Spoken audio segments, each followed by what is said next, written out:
काशीला, माता पित्याची कावड खांद्याला त्याच्या कावड खांद्याला. श्रावण बाळ जातो काशीला, जातो काशीला, माता पित्याची कावड खांद्याला त्याच्या कावड खांद्याला. नमस्कार मंडळी, मी आहे श्रावण आणि हे माझे आई वडील.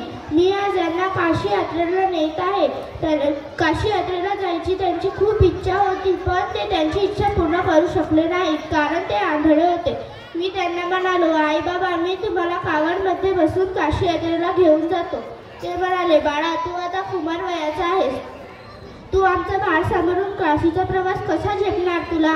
मी म्हणालो, आई बाबा, तुम्ही मला जन्म दिलात, माझ्या पालन पोषणासाठी झडलात, त्या बदल्यात मी इतकंही करू नये का?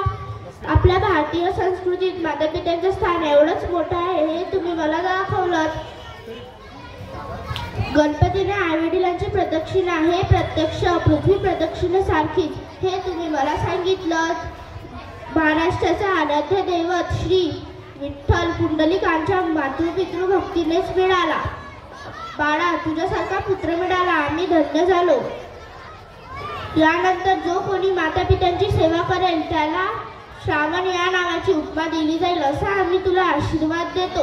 अरे, मी इथेच काय बोलत बसलो, मला रात्र व्हायच्या आत हे जंगल पार करायचं. श्रावण बाळ जातो काशीला, जातो काशीला, माता पित्याची कावड खांद्याला त्याच्या कावड खांद्याला.